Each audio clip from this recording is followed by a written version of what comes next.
You know that Canada is pro-immigration and IRCC has launched so many immigration programs in order to invite skilled workers from outside Canada. But in past 1 year, you know what is happening. There is a shortage of skilled workers. There is a shortage of essential worker and they are not able to fulfill that demand. Let's talk about what is happening despite having so many immigration plans, why there is a labor shortage. So watch this video till the end.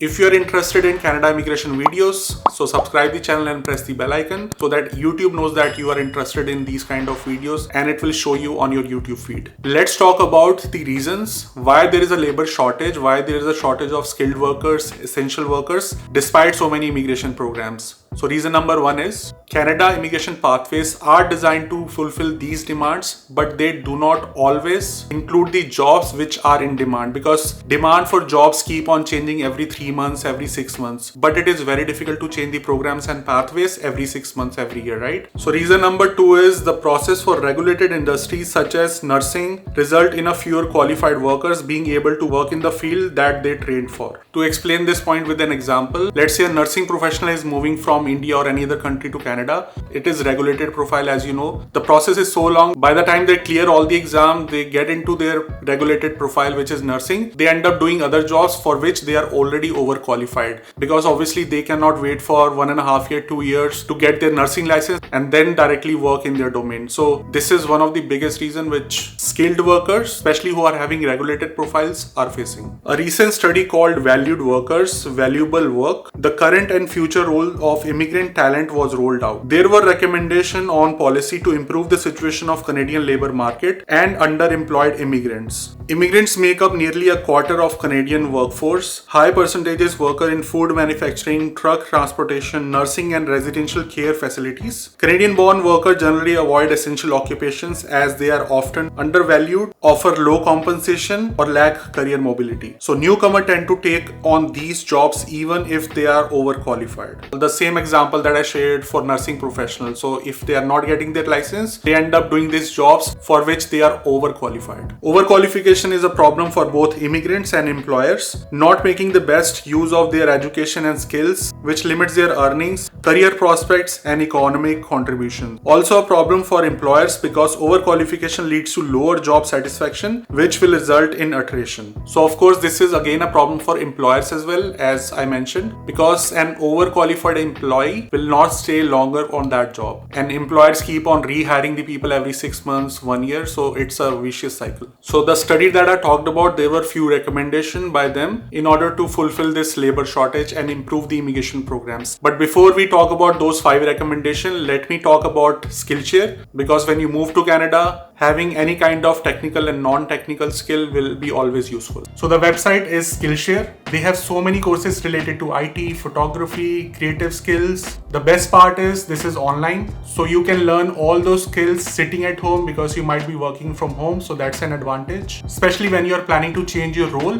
These trainings will be very helpful. I recently did an advanced course on Adobe Premiere Pro, of course for video editing, by Jody.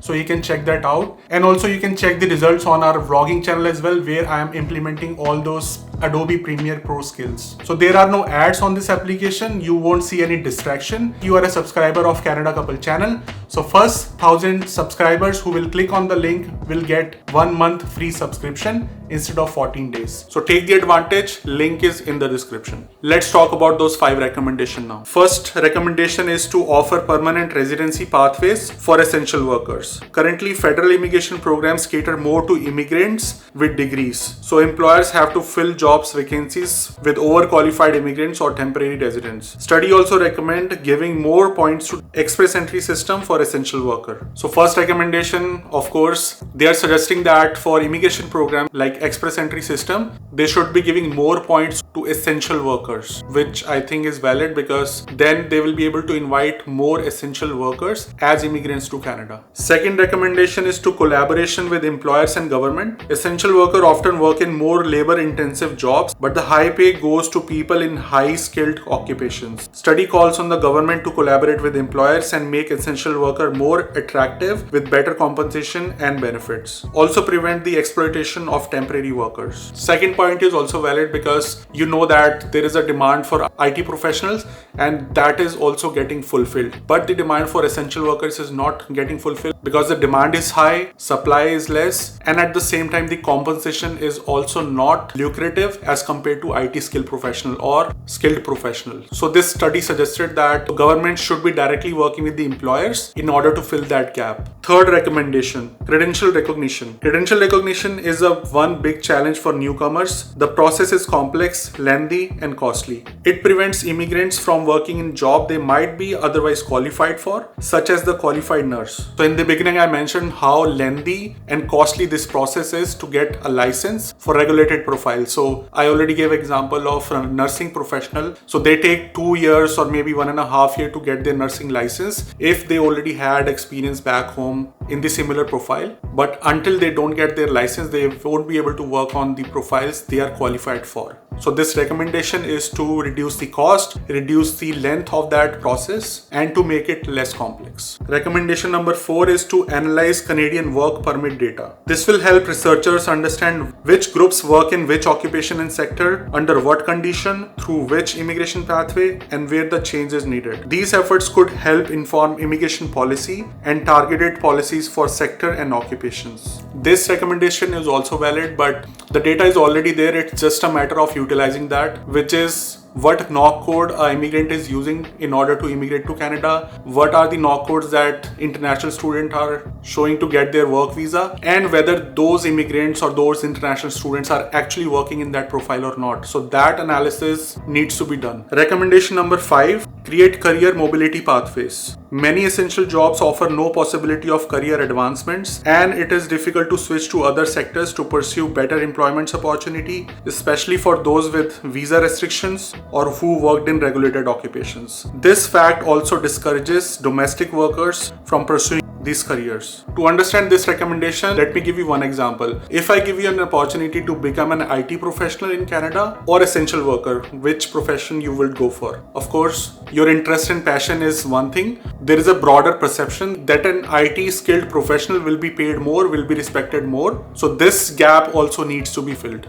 The kind of opportunity an IT professional gets in order to get promotion, in order to learn more, in order to get career advancements, an essential worker doesn't get that. So I would say this study was much needed, and if you want to read out this study in detail, there is a link down below. If you liked the video, give it a thumbs up. If you want to talk to a licensed immigration consultant, if you're planning to move to Canada, there is a link down below. You can book an appointment, and do not forget to utilize Skillshare offer, because in order to grow professionally, you have to keep on adding new skills in your profile. So see you in next video. Take care and stick around.